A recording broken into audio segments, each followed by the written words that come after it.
Hi, I'm Rob Shore, and if you've ever seen me speak via ShoreSpeak, if we've ever had a chance to talk via Wholesaler Masterminds, if we've ever done private coaching together, then you know that I talk a lot about becoming a student of the business.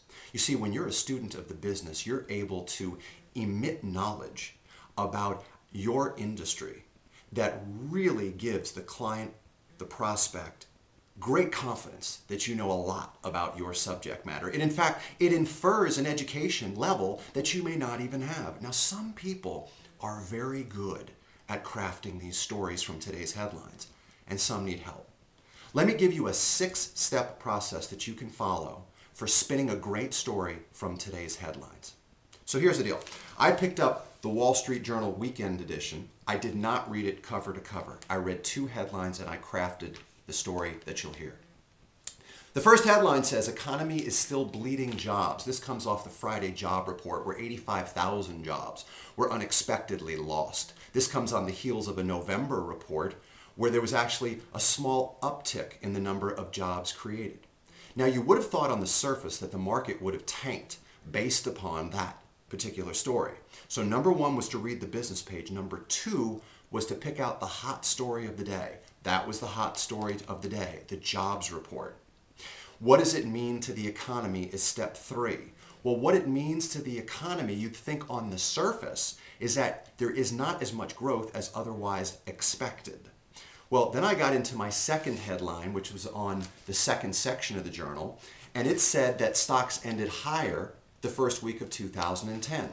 As a matter of fact, reading only the first and second paragraph of the story, because I know how pressed for time you are, I learned that Ned Davis research tells us that from 1900 to 2006, the average increase in the first week of January is 0.6%. And the first week of January 2010, it was an increase of 1.8%. Well, why didn't the market tank on Friday? Well, the market didn't tank on Friday because the market believes overall there's growth on the horizon. Step 1, read the business page. Step 2, what's the hot story? Jobs. Step 3, what does it mean to the economy?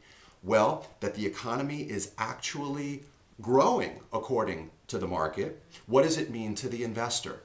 That's step 4.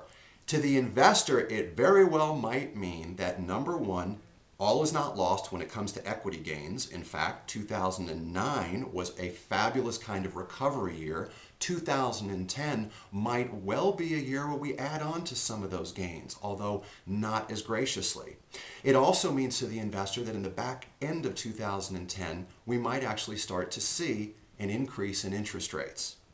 Step 5, what does it mean to the broker? If you're a wholesaler talking to a financial advisor, what does it mean to them? What it means to them is they got to give some long thought to this continuation of selling only short-term bond funds. So many brokers have been selling so many billions of dollars in short-term bond funds, and the worm will turn, and rates will rise, and NAVs on those particular funds will go down. What does it mean to the broker? It means that we need to start diversifying our sales. We need to start thinking about if the client insists on something safe and secure, maybe 75% goes in a short-term bond fund, maybe 25% goes in a balanced fund, or into a fund that specializes in rising dividends.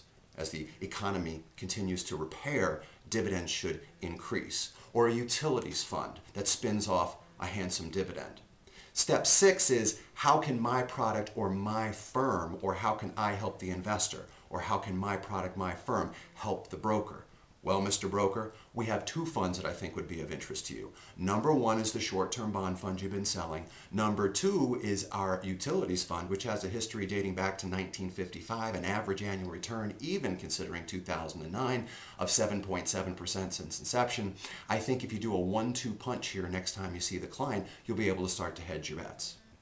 What I want you to do is figure out, practice how to become better at spinning a story with the 6-step process. Number 1, read the business page. And by the way, if you've ever listened to me speak about using RSS, really simple syndication, and setting up Google Reader, you don't even have to pick up the physical paper.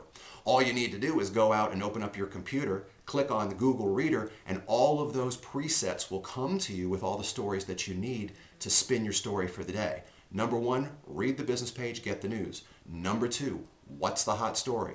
Number 3, what does it mean to the economy? Number 4, what does it mean to the investor? Number 5, what does it mean to the broker? Number 6, how does my product, my firm, how do I help in the process? I hope that helps clarify what I mean about being a student of the business, how you can craft these stories to give a brilliant spin on all the information that you want to be able to convey to the broker, the client, and the prospect. And you know, when you do this, you absolutely positively rise out of the sea of sameness and you increase your MQ, your memorability quotient along the way.